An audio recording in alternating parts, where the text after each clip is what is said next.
Testing. Hello. Killing me, man.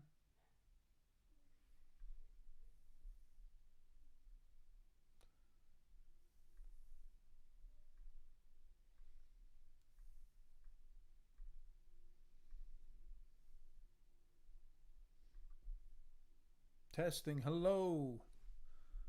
I think we have this down. Apologies, everybody who is paying attention. I am trying to wargame this out. I'm streaming on Rumble. Hopefully, I'm not sitting here like an absolute dork and no one listening, speaking to myself. The Rumble is telling me that it's playing a stream preview, but looking on. Okay, yeah, so I'm live some places. Hello. This will not be too. Audio is low. Thank you very much, my helpers. Interesting. Audio is low. So, how would I turn audio up? Testing. Hello. Hello. Guys absolutely got my back here.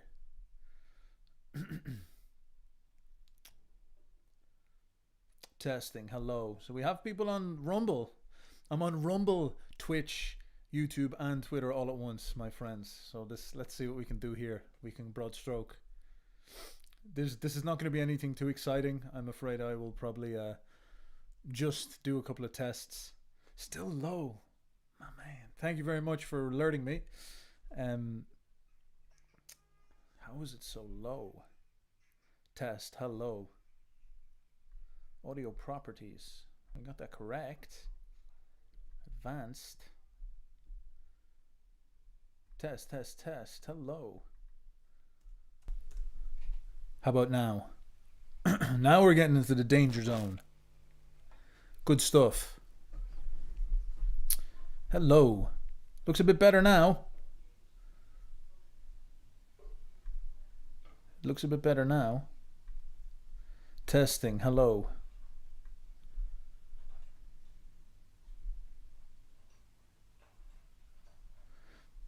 So it seems like that is capturing. Okay, yeah, no, that's working. That's working. I might have to get kitted out myself. My friends, hope you're all well. Thank you for tuning in. Just doing some tests. Testing, testing, testing. Trying to Rizmax the computer here, as they say. Trying to make everything work out here, my friends.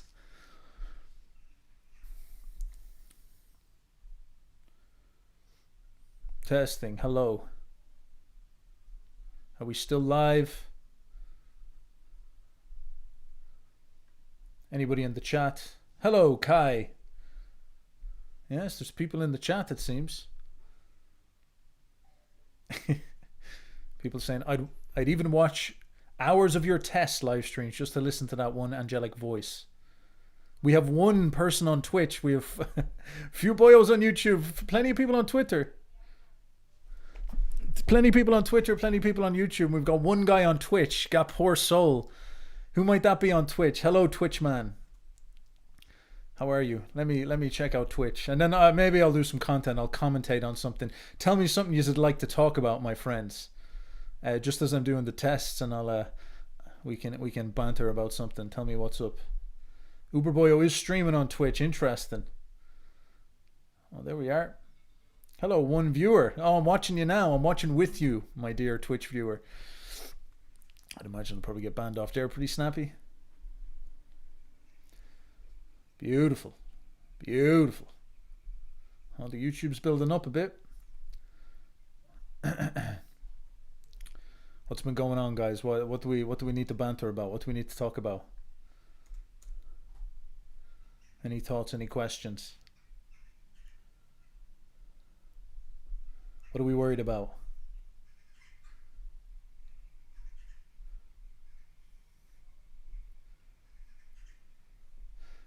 Subscriber only chat. That shouldn't be right. Twitter. This is a test. This is nothing but a test. Please don't get mad. We're irking things out. I'll try correct the subscriber only chat and see what I can do. I'll try correct that subscriber only chat. See what we can do. I've tried to block you all out. I don't want the peasants in talking to me. I guess I got to be a good Democrat. I got to open up Open everything up. Premium. Where do we even find this out? Monetization. What's the how to block out the Untermensch? New subscriptions. Subscriber perks. Maybe post previews. Oh, I don't know, lads. No, you should be able to come into the chat on Twitter, it seems. Oh yeah, there's loads of people here.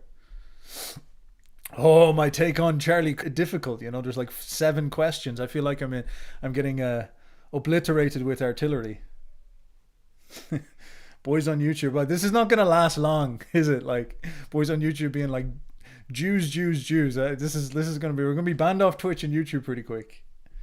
Streaming to Twitch in 2025. What's wrong with streaming to Twitch? I'm a bit of a boomer when it comes to this stuff, so I'm apparently I have no tits to paint, so I'm not going to make it on Twitch. All right. Well, look. All right.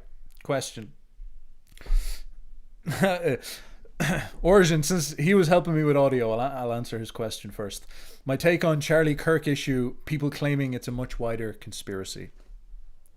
So, I align with Nick Fuentes on this. I think if you want to look at something like an assassination, which is a very tense and scary situation, you have to understand that we live in the era of information and psychological warfare. What was the definition of the 20th century? War, moving out of the hot kinetic war of World War II, because it was so brutal, into the psychological and ideological Cold War. This is how war was played out. There was color revolutions. There was Marxist overthrows. There was Yuri Bezdomov saying, we went into India and we psyoped them into becoming Marxists. And then obviously the Americans all throughout Latin America throwing color revolutions. Psychological warfare is pretty big. Now, when Charlie Kirk got shot, what did you see happen? You saw 3 narratives, 3 psychological operations get deployed. Now, are they professional operations? Maybe they're the hysteria of the mob, but we almost have to say to ourselves there was probably some organized forces involved here. 3 separate narratives. Several things happen because of this. First of all, when you deploy 3 narratives at once, you create confusion. And if you're just after assassinating somebody, confusion's very good. Because if nobody knows who to blame, you don't get blamed. So the advantage of the assassin, of the assailant, is to create confusion. It is like when you're in a war, in a fight, in a boxing match. What are you trying to do? You're trying to confuse him with your left hand, keep him busy, and then the right hand comes and cracks him. So you as the assailant, confusion is to your advantage. Now, 3 possible narratives get pushed in, creating confusion. And the plebs, us, we're looking for clarity. Now, if we are to try to assess this, how do we do this? We need to try use reason. We need to try use logic. So what is the typical law enforcement way that people try to judge if somebody is guilty? They look at means, motive, and opportunity. Now, I'm not saying I know, but I'm trying to think to myself, what is the most straightforward way we can apply that logic? So if we say means, motive, and opportunity to the typical mainstream story, which is you have Tyler Robinson lives in Utah. He is a left-winger. He is got a trans boyfriend. He is radicalized. This is consistent with what we have seen over the last year. We've seen the likes of the transsexual shooters, things like this. And he has this opportunity to go into his local campus, climb on the roof, and put a bullet in somebody he does not like. So he has the means. He has this ability. He's got shooting skills. He's got this situation, this type of thing. So he's able to do it. He's got the motive, so he is against Charlie Kirk, polarized, ideologically against, and he is motivated to do it. He wants to kill this person. There's several people writing online that Charlie Kirk is coming here and that we should do this, somebody should do this. He is part of various Discord groups like this, so the motive is there. And the opportunity, of course, as I said, is Charlie Kirk shows up. And so it's there. It's like bang, it's all arrived. You could plan for it because it's a couple of days in advance. Now, was it Israel? Is the second question. How does means, motive, opportunity apply to this? This becomes a bit convoluted, I think. Now, I've said this to people. Some people who are much more into American politics than me have said, shut the fuck up, you don't know what you're talking about. Fair enough. I'm just trying to apply my little Irish logic here. You can take this and decide for yourself. I'm just showing you how I'd think about it. You look at this situation, you say to yourself, all right, means Mossad need an assassin. So their way of getting their assassin, their means, their tool to carry out this killing, is that they need to deploy a psychological operation, an MK Ultra operation, on a small Discord group in Utah with the pre-planned idea that Charlie Kirk is already going off the plantation with Israel and he's going to show up to Utah at an appropriate time that they can weaponize, they can activate this MK Ultra, this Ben Stiller Zoolander character who is Tyler Robinson. So they are in the Discord creating this type of like radical dude ready to commit assassins. So they've been doing this. Now you could say they've been doing this all around the country in every single little Discord possible. That's perfectly possible. But you have to understand it's a bit convoluted. It's a little bit crazy. Compared to the means of, we have radicals all around America who really hate like right-wingers. And Charlie Kirk, for example, has been mocked and threatened by Antifa several times in his life. He's talked about this. So this is like, that means is quite straightforward. This one it's very convoluted. Maybe it's true, but it's like, it requires quite a web of coincidences to take place, or quite a large array of skills. But we're also talking about people who, installed bombs inside phones, so inside pagers. But the means, as you can see, is convoluted. The motive then is also quite convoluted. We have the most pro-Israel guy in the West, in the youth anyway, actively going out there shunting for this. Now, of course, they're saying he's gone off the plantation and this would be terminal for their operation if their best guy turned on them. That's true. They had another Candace Owens type situation. That's fair. And maybe they said to themselves, damn, we need to take this guy out to send a message. Like Hassan, like Fuentes, wouldn't they go for them first? Aren't they more of an issue? Maybe people say, no, that's too obvious. They need to do something. Okay, but it's still, the motive is just a little bit more convoluted than is necessary. So it's a bit of a problem. And then opportunity, this is again another issue, ties to the first one. It's like, all right, we've got this situation where the Mossad have been planning this and they're waiting for Charlie to show up in Utah. Again, of course, you could say maybe they've got cells like this all around the country, but it's just a bit convoluted because it's so specific to what they need, what they're looking for. They've got this guy and they radicalized him. Now, a couple of outs from this, maybe you could say, oh, it was a different shooter and Tyler Robinson is the fall guy, this type of thing. This is good. But I think this basic logic leans very heavily towards the left. Means, motive, opportunity. We're like the left, the story of a leftist transsexual radical, it just makes sense to me. The conspiracy about Israel could be possible. I can see how this works. I don't know. I'm not in the know. I'm in the fog of war as everybody else. But the basic schema is not clear to me. And if you wanted to begin to assert that, you didn't want to start straightening out that logic. This type of thing. So I don't know. I'll get in a lot of trouble for that. I'm an outsider, not my thing. Ben Shapiro sent me the money. This is what's going on. Now, there are some anomalies I've noticed with it that are very creepy. Number one, why were there fake shooters? We've been told it was a lone wolf left-winger. Lone wolf left-winger. Why was there a fake shooter who stood up? It was like, it was me. I think there was two. So this is strange. Because if you want to say this is professionally done, organized, you wouldn't necessarily, people were saying, it was the gun, that was a professional shot. The professional organization comes from teamwork. A lone shooter can be good at shooting. A guy standing up and being false flag, that's different. That's a problem. That looks like, they were coordinating. So that's weird. The second one, and this is something actually I think leans heavier on the left-wing question. The second one is, why was the third narrative, the Groypers, the right wing, getting blamed? That was pushed almost immediately, and it seems like that's been effective getting in people's heads. A lot of people think it was a Republican who did this. And that was, obviously it was the Groypers. Now, so the week before that, the run-up to this, maybe it was only 3 or 4 days, Fuentes was put on the cover of the New York Times. Now, it's weird because, the New York Times, let's just say they're not necessarily friendly and they lean very heavily left. And they're all of a sudden calling this live streamer, this popular live streamer. They're sort of saying, let's lift him up to the ascendancy of the mainstream media.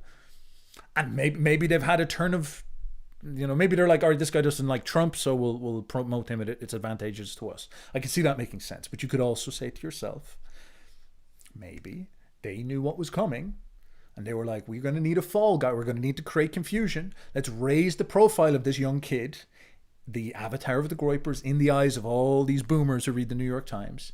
And then literally 5 days later, blame him for something that looks that it could have had a professional operation involved.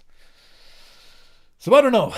There's the anomalies I see. But overall, I look at the lay of the land, the map as it is, and I think it leans very heavily towards the story that we're being told, to be perfectly honest.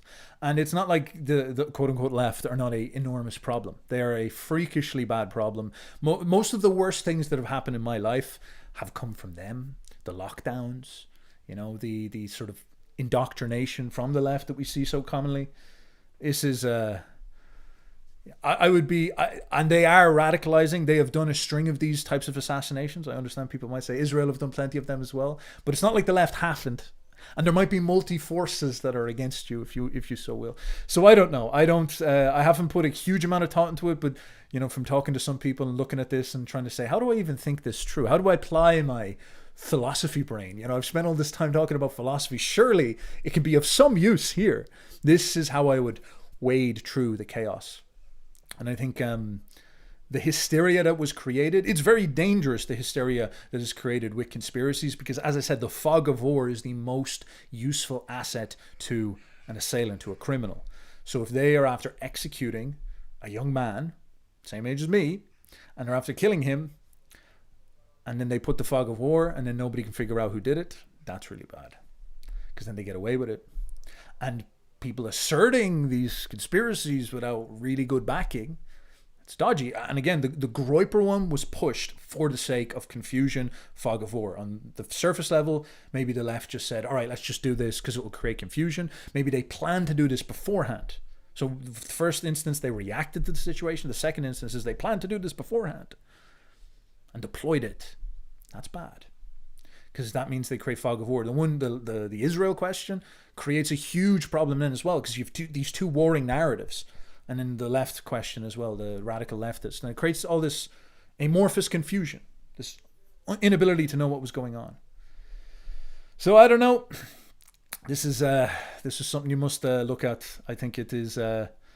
It's brutal what happened to him. It's really, really bad.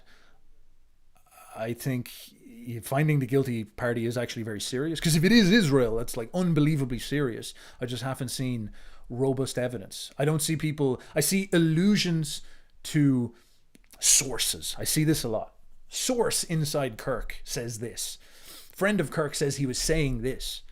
And that's like hearsay, which is a form of evidence, but it's secondhand evidence. It's not primary evidence. There's a lot of stuff Charlie said that is very pro-Israel, even up until recently. And so the evidence is weak. And this basic, rational, critical thinking that I am promoting to people, this is something you should keep in mind. So let's oh my God, the amount of questions. I know I went on a bit of a rant there because it's an interesting topic, but let me absolutely skirt through all of this. Tell us about the clock, absolute baller of a clock back there, balling around. The 90. What is with all the environmental talk? The green lamp.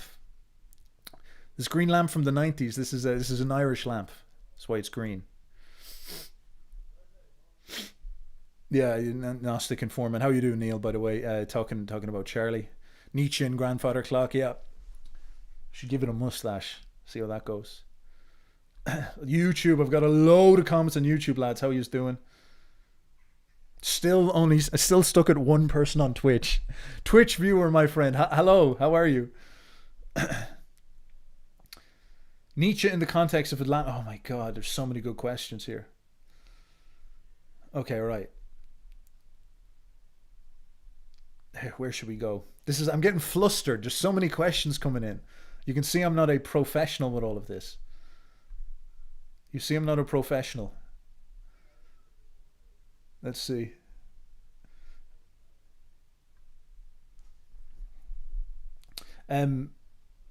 People still talk over on YouTube. They're talking about the grandfather clock. It increases my aura, makes me look wise. which is good. Nietzsche in the context of Islamic civilization. So the reason why I was thinking of doing live streams is because I'm writing a book actually at the moment. I'm writing, writing a very profound book, and there's actually so many ideas coming to me, and it's actually difficult to get them out as videos because you like to make videos nice and somewhat sharp, if you will, and have the ideas have potency. And one of them I was exploring is something I've posted about before, what is the Renaissance? Why is the Renaissance so based? Let's see if we can do a bit of a screen share because I'll illustrate this best here. And so Nietzsche and Islamic civilization is a great question. Give me 1 second, my friends, and I'll search this up. Uberboyo.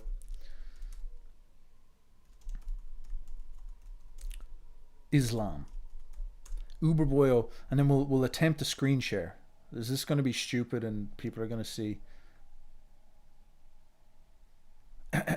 Oh yeah. Oh, we got this going. Okay, let's pull this up. Let's talk about my tweets. Why did Nietzsche? Okay, so why did Nietzsche compliment Muslims? I've gotten in a lot of trouble for bringing this up before. Nietzsche's very based. Everybody loves Nietzsche. Yeah, Nietzsche's really cool. Nietzsche's all about will to power and all this. And then you reach Nietzsche and he's like, the Muslims had will to power, and everybody's like, shut the fuck up. Don't you dare bring this up. Nietzsche cooked on the Muslim question or something like this. I'm like, all right, whatever.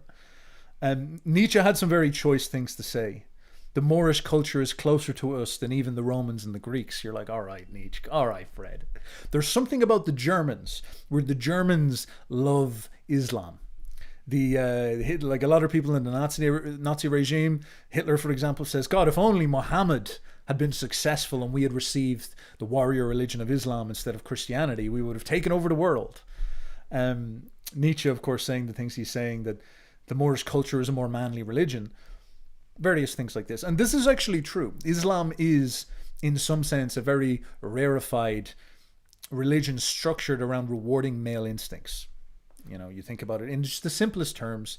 The entire mythos, Schopenhauer points out that, the Quran doesn't make any sense. It's a nonsense theological book. It doesn't have any metaphysics. It's just useless in this sense. Schopenhauer didn't like this. And you look at Islam and you think, well, what is Islam? It is fundamentally a formalization of a warrior religion. You go into it and it's like, all right, Muhammad, super conqueror, prophet of war, conquers himself. He's not like Christ who dies. He's like, no, he actually carves out and conquers a territory. His immediate next generation go and conquer most of the known world at the time. They're up in Spain at this point. And it's very manly and it's very virile.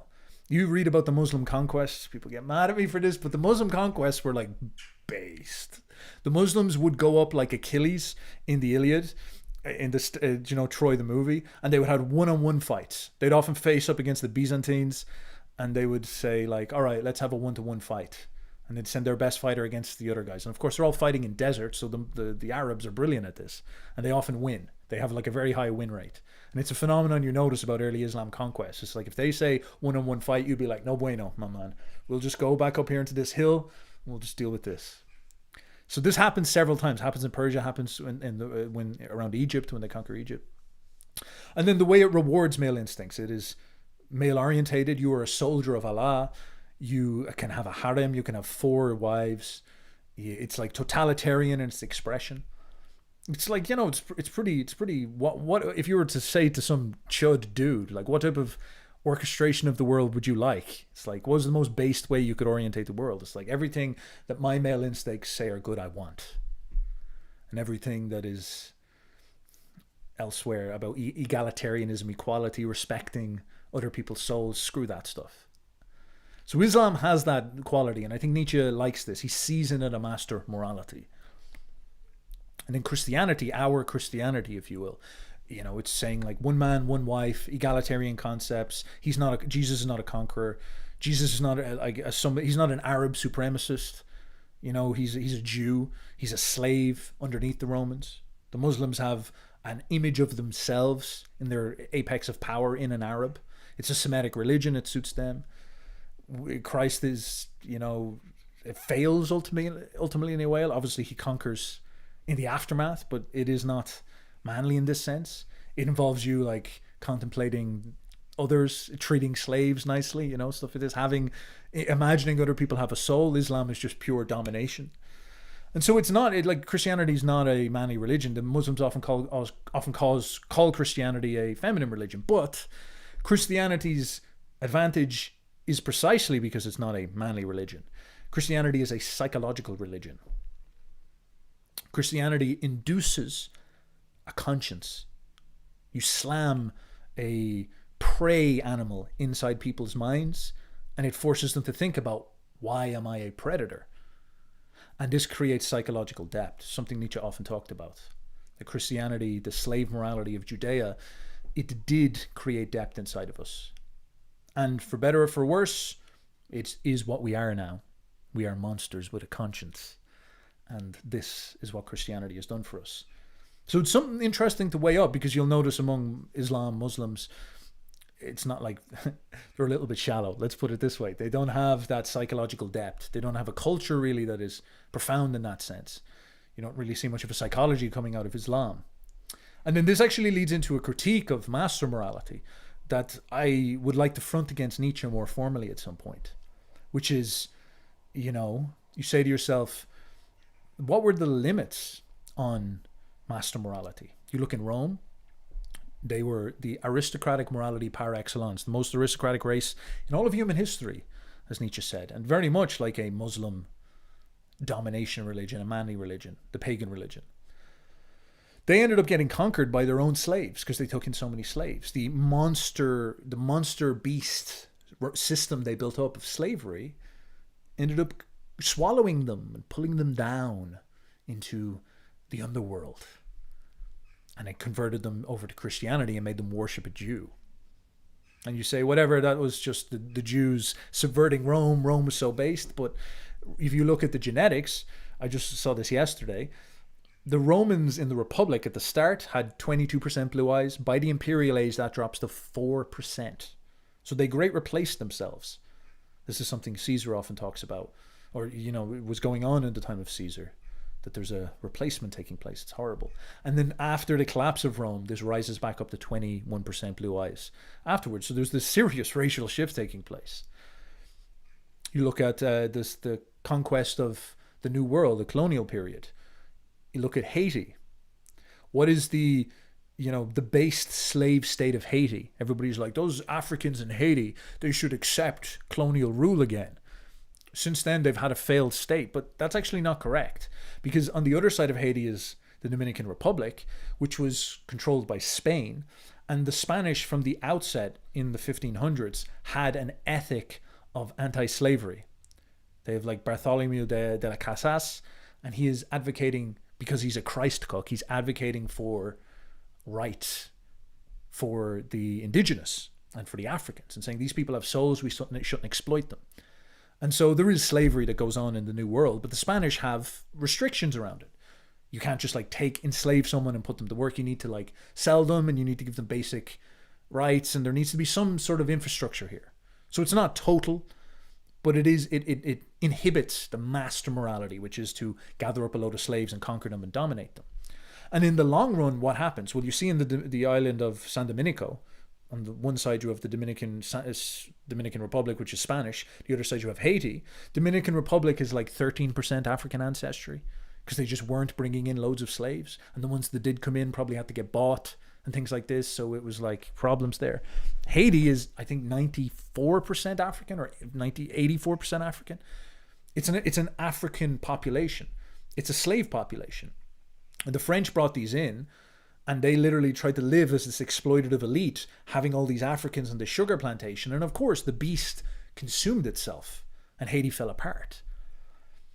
And so master morality ends up as an implosion.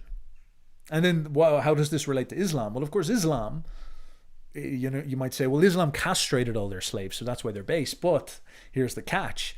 Islam never industrialized. The reason why the West defeated Islam in the long term is because we were Christ cooks, and we weren't bringing in slaves into England or into France. There was this sort of idea that we shouldn't bring it on the sacred soil of Europe.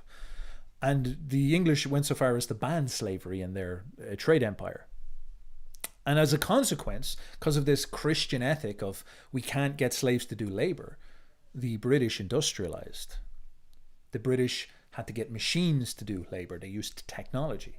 So Christianity, the psychological depth of Christianity led to accelerationism, led to the acceleration of technological power. And so what happened in, the 19th century is that the British basically came in and just destroyed the Arab world. They carved it up because they were technological supermen. And the Arabs had become essentially defective. In fact, there's lots of weird things about mass morality and the inability to mitigate these instincts that are strange. For example, polygamy and the ability to have many wives, based in many ways, eugenic in many ways. But it's interesting that if you do this in dogs for a long period of time, if you overbreed a alpha male dog, you actually create, this is the most efficient way to create an inbreeding problem, because his genes replicate, and just because he has good genes does not mean that all his genes are good. So if you have a high performing super dog, he might have this thing where he's carrying a heart defect, but if his genes are, drowned out in this large gene pool, that heart defect won't show up that often. Because genes are quite interesting. You need to have two matching genes for certain things to appear. For blue eyes, you need to have two matching genes for blue eyes. You can have brown eyes, and you can have one blue eye gene and one brown eye gene. For example, my dad's eyes are blue, so I have a hidden blue eye gene. But because my mum's eyes are brown, it didn't connect. So I don't get it. In Scotland, 40% of people have red hair genes, but only 13% of people manifest those red hair genes, because you need the two things to match. So if you have a heart defect and you go and you get with your wife and she doesn't, her gene might dominate the defective one. Now what happens when you inbreed very heavily is that this defective gene shows up an awful lot more. And so a sire, a alpha male dog, overbreeds, creates these type of problems. And so, of course, this is what you see in Islam. You see inbreeding problems. Now, it seems like that's also very heavily related to cousin marriage and things like this. But it's interesting to see that there's that issue. You take in loads of slaves. You have no incentive to industrialize, just like Rome didn't. Then you get conquered by the Christ cooks who do. So think about that. That's an interesting way of looking at things. There's also many other fascinating ones. I've spoke about this before. Muslim art versus Christian or pagan or right-wing or whatever art you want to talk about. The Renaissance, I would say. What defines European art is that we put ourselves in the picture. The Semitic art is abstract. They don't want God or they don't want man represented as icons. They don't believe in that because they believe that's iconography. It's iconoclasm. Whereas we center our art on the human form. So you look at the Renaissance and you have naked chicks and you have naked bodies. You look at Muslim art and it's absent of character. It's absent of personality. Now, interestingly, it's not that it's not beautiful. Again, a lot of the chuds on Twitter get mad at me for saying this all the time. They're like, oh, Islam's a simp. Andrew takes the Uberman, Shizzy. He's fucking, yeah, there you go. But this is the thing, is that it's more just noticing these very stark differences between Islam and the West. They don't center the image of themselves. They're much more restrictive, and they sterilize it. It's Semitic, and so you get this sort of DMT trip art, which is pretty cool. I like it. I think it's really nice. I think it's beautiful. But it's like an autist's form of art.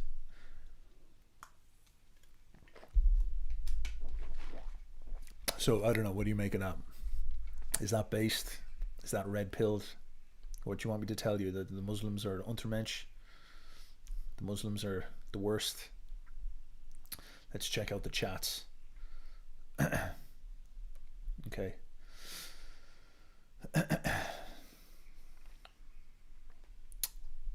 Who is the most influential philosopher alive today? It's a good question. I can only really name the philosophers that are out there.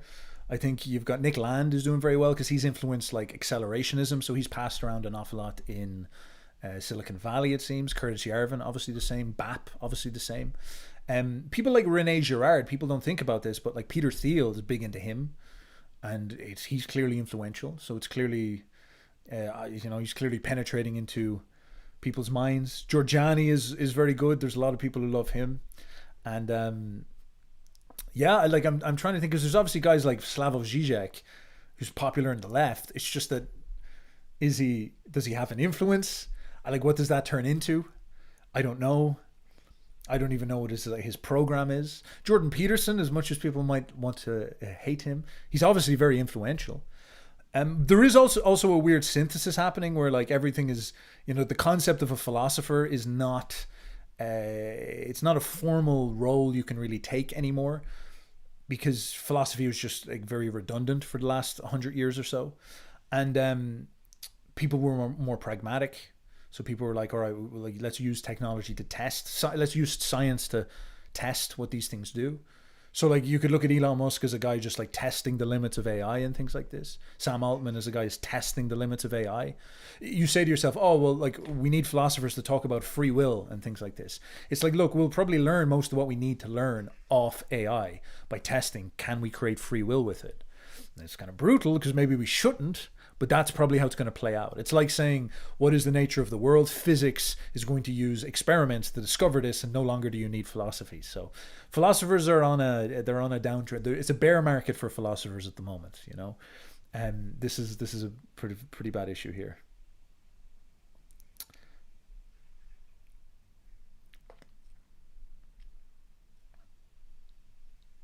Oh my God, still talking about, oh, that was from a while ago, talking about Charlie Kirk. Yeah, I don't know. I don't know. It's like a confusing one. All I can offer you, as I said, for Charlie Kirk and the assassination is how I would try to think about it. I don't want to be too smart because sometimes, you can try act you're too smart, but this is how I look at it. Let's see what I'm doing. How do I send a super chat? Oh God, my friend. I'll try to figure that out later. This is just test number one. This is just the first attempt. We will try maybe something else at some point. Right, lads, I'm gonna pop over to YouTube and let's see what they're up to over there. Oh my God, we've loads of stuff. Don't like church. What time is it? Grandfather clock. Would you identify? Wow, there's an interesting question. Uberboyo, what do you actually believe? Pretzel Groiper. Would you identify as a Nietzschean? It's a good question. I've been spending a lot of time trying to think of ways to go against Nietzsche, because I fetishize him a bit much. I'm a bit of a simp, and it's, you always have to ask yourself, all right, so if he's making all these assertions, old shuddy Fred, how would you judge? How would you say to yourself, all right, is there ways I'm taking all of this stuff on faith? He's very persuasive. What are ways you can go against his ideas and try to steelman the opposite argument? Because I hear a lot of people who try to argue against Nietzsche, and I find it very dumb. Like they'll say stuff like, he was an incel, and you're like, oh, okay, very good, but like he is persuasive. What does he get wrong? Now, one thing you notice is that with the thing I just explained about slave morality, that is actually a very serious issue. That you do based master morality, and you don't industrialize, you can't technologize. And a load of Christ cook, slave moralist, British, technologists, they end up beating you because of their ideals about not exploiting labor. It's very, very profound when you think about it. So like there is this way that master morality can be a blunder, can be a mistake. And that's quite a shock to a Nietzschean way of thinking, because most Nietzscheans have never really heard a good argument against Nietzsche using like clear evidence, because everybody says that, everybody notices when you're arguing against Nietzsche, most people will appeal to morality, say that he was sick, he never lived up to his ideal of being a Superman, he wasn't, he wasn't strong, and then they'll say he's just evil, he was an atheist, he was preaching deconstruction of the world, these type of things. And they'll moralize. So either they'll call him a faggot or they'll moralize. And the spin that I'm sort of saying is that if you take on account the based idea that you want to protect the race, that you want to create an aristocratic set of Ubermensch who rule and dominate and project their values and project their will across the world, you can actually look at these case studies of Islam, of Rome, of Haiti, as dangerous examples of where based mass morality actually might be an issue. And so Nietzsche is sort of saying in his reevaluation of morality that, like, he is sort of saying, I want to strip away the moral constellation of nonsense that we put up around this way of thinking and say might is right. The higher man needs to dominate the lower forms. The orchestration of the world that we need to engage in is one of exploitation to the weak. And that is the right way we need to order the world. And we need to have the character and the mental strength to shear off all this slave thinking and go back to those first principles, because that's how we create high culture. And there's definitely a truth there. There's something you must deeply meditate on. But there is that next problem where you say to yourself, right, if you follow that to its logical conclusion, you go the way of Rome. You end up getting great replaced by the appetites of your own dominating class, by your own patricians. And then that leads to the Christianization. The slave morality comes from that. And so the Ark, I'm not sure if any of you guys know the Ark. He's on YouTube. He talks about this, actually. He says, listen, if you read the old pagan texts, they're not actually promoting Nietzscheanism in the way you think. They're, like, you'd imagine you're reading the pagan text, you're reading Homer or the Norse sagas, and you'd say it's just like might makes right, pagan strongman good, beat up all the losers, Achilles badass based. But that's not actually the story. The story is more about the conflicting urges within the pagan soul that need to get balanced and regulated. A huge theme in paganism is the idea of hubris or arrogance and nemesis, counterforce, and achieving balance with the gods. You don't want to be Prometheus as much as you think, where you go break from the gods and then have to get punished by having your liver pulled out. You have to be careful when you're trying to do this type of stuff. Although you need to have the audacity to break away from it a little bit. So in the Iliad, what happens?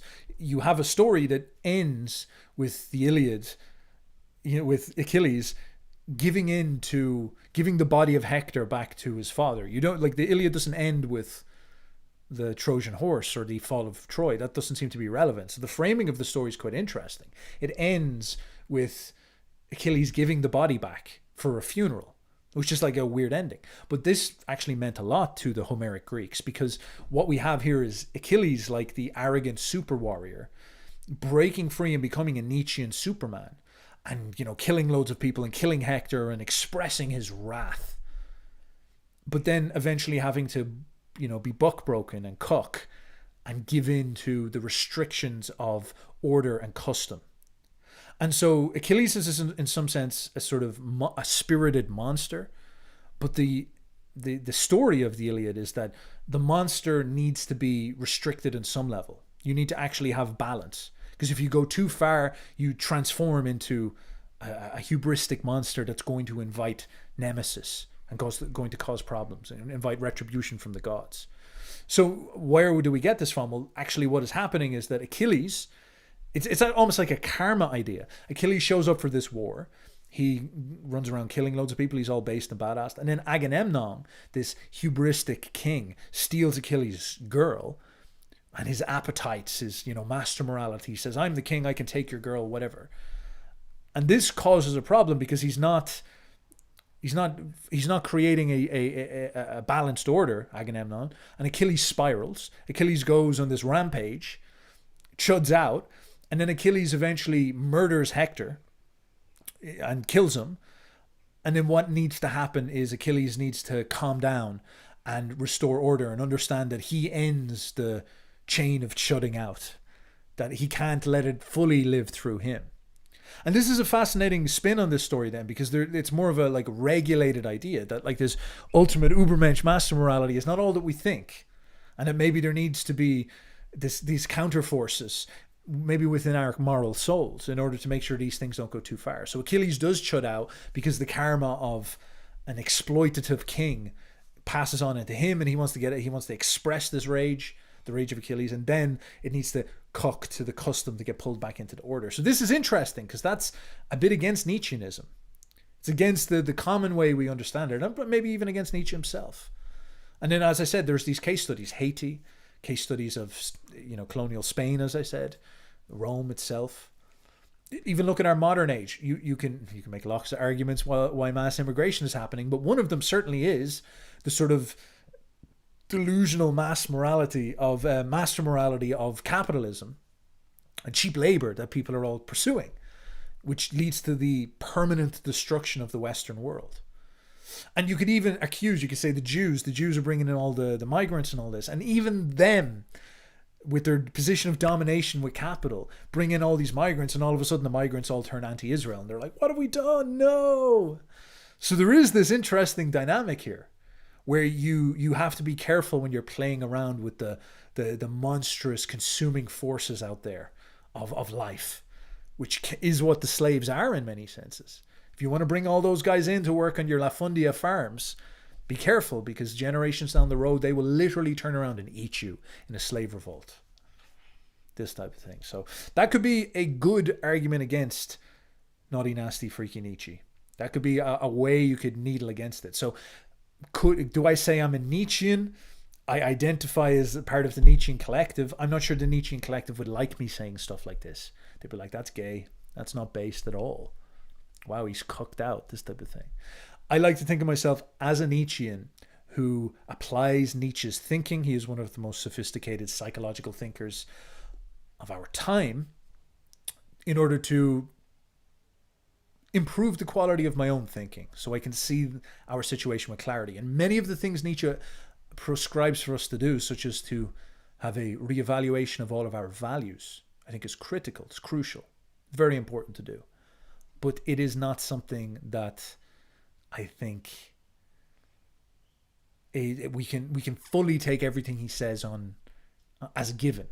At the very least, I think there must be ways we should try to challenge this before we all leap in. This type of thing. So it's like are you a Buddhist, or do you practice Buddhism? Meaning, it's a thinking method as opposed to an ideology. This type of thing. I think Nietzsche approached that way obviously gets much more out of him. And my concerns then personally is just really about, it is very basic stuff. We in the West, across the world, we're in a state of utter demoralization. Our populace are deeply uneducated. We have a deep self-hate. The projection of the outside forces all hate us. They give us a negative, polarized self-image. And what we really need to do in the West is it's not complicated. It's actually quite straightforward. We need to see a political and psychological revolution that enforces ourselves as reality, as the real ones, as the truthful ones. And the project that needs to happen there is almost like a dismantling of almost every psychological paradigm that is out there. To give you an example, through Theognis, he would say they would call themselves the truthful ones. He called themselves the real niggas. This is basically what they're saying. We're the real ones in the ghetto. They would say we are the reality ones, the ones who are, the ones who exist. We're the real ones. And all of those out there, they're fakers. They're fake gangsters, this type of thing. The Untermensch, the slaves, they're people who don't possess reality. And you can think about that in an interesting sense, where if you're a peasant slave, you live in your little fantasy with your, common myths, but the aristocrats are the ones who understand how the world works much better. And they would have, things like reason and philosophy and power. And they would have more time to think about reality. So they created a deeper sense of reality in themselves. Whereas the farmer peasants, just sort of operate as dregs lost in their myths. So that idea of being real, being the truthful one, is categorically a part of being a master. That is master morality in its essence, in many ways. And you think about what happens in the West, even with a reactionary right-winger like Jordan Peterson, he says, well, listen, the Jews are the chosen people, because of Christianity. We have these unbelievably stark psychological problems in our souls. We're littered with them. How can we follow a religion that says that the truthful ones are someone else? That's just bizarre to me. And like it's so related to many of our problems, because what do you see in modern liberal woke ideology that destroys the Western soul as well? It's the same thing. That you, white man, have no reality. You're not a truthful one. Instead, the outsider, the other, they are the reality. They're the truth. The statues must be built of them. The murals must go up of them. You cannot have reality. You must be negated. You cannot be a truthful one. And I kind of see that as this very fascinating first principle of culture. And it's like the thing I was saying with Muslim art and with the Renaissance art. Like this will be a big theme in the Boyo book. This is putting you, me, the creator front and center. This is man celebrating himself, specifically Italian Renaissance man projecting an ideal image of himself. Even though he's grafting it onto the Abrahamic religions, the Old Testament, it is obviously an Italian looking at himself in perfect form, centering reality on himself, becoming a truthful one. And that's the kind of meta-religion, the meta-world perspective, the meta-psychological perspective that is key. And instead, what we have is this overarching negating worldview. And that saturates everything we do. We must love the other. And we say to ourselves, let's go back to Christianity. And Christianity still does the same thing. So I don't know. These are interesting problems. So I like, is there an ideology for that? I'm not too sure. Okay, let's see what else we got. The beautiful furniture. And people asking, why am I streaming on the clip channel instead of the main channel? So the clip channel is if you stream, apparently it punishes the algorithm an awful lot. It's just, if you're doing like videos in the main channel, apparently you're just supposed to keep it on videos.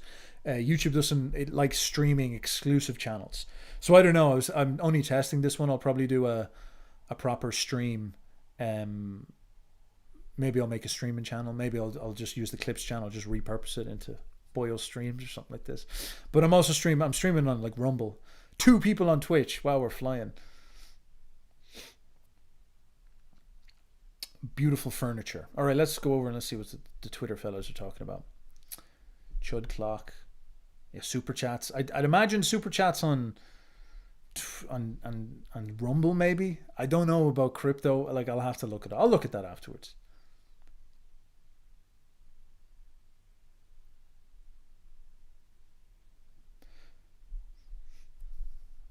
How is gender constructed in Islam compared to Christianity? No clue, my friend.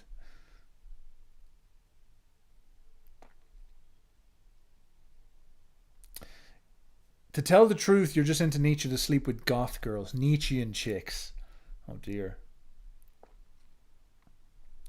So if the master morality leads to implosion and Christian self-consciousness leads to industrialization, how would you predict the Marxist communist ideological consciousness play out according to the underlying psychological program or framework?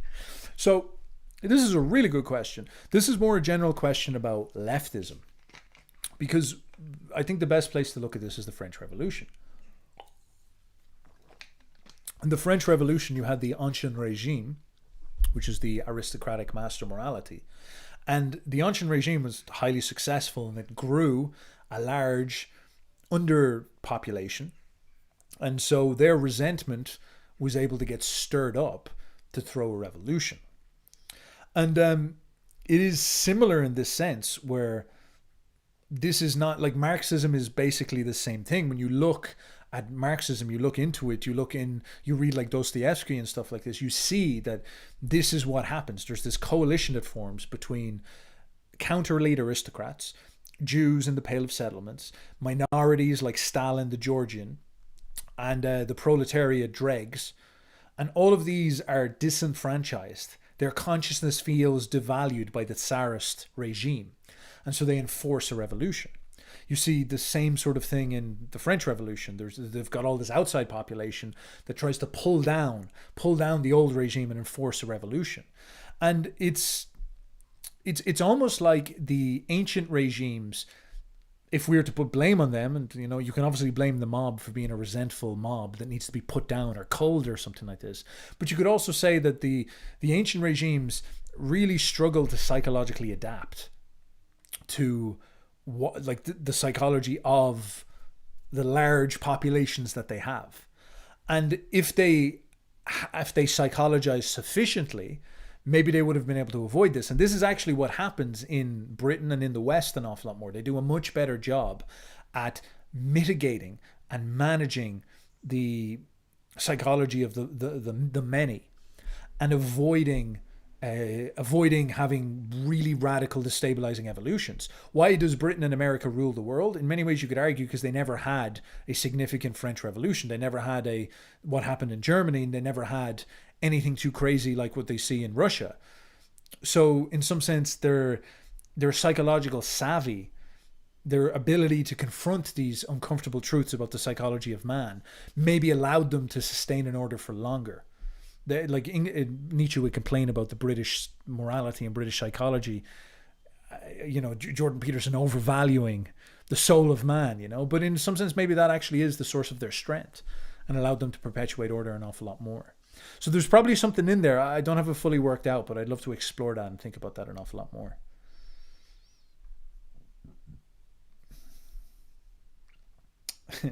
Opinions on Kash Patel and Valhalla comment. Is it like, I don't know, is it based? Is it not based? Is it good? Is it bad? It was look, I'll be perfectly honest, I thought it was hilarious. I was like, yes, Valhalla.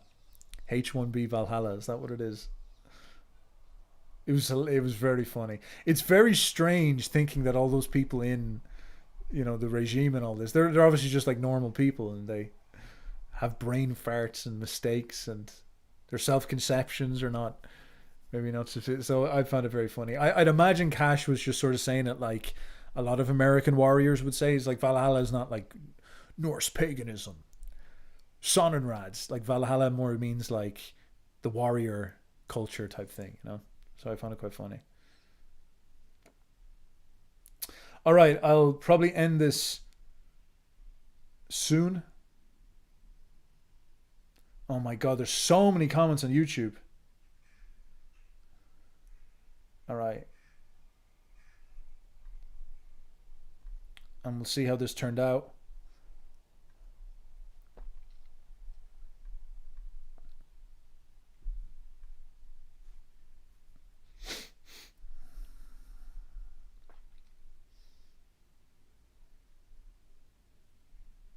Any questions? Last questions? Oh my god, plenty of questions. God, YouTube chat is absolutely going nuts. All right.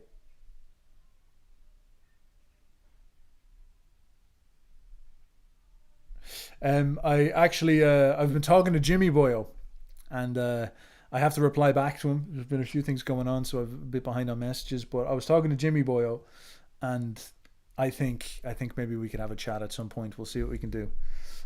So we'll see how everything goes. I have to check in on him, see what's going on. But yes, okay. So thank you very much for your time. There's some thoughts. There's a stream. Maybe I'll do this more regularly. I'm just testing it out to see what it is like. I'd like you all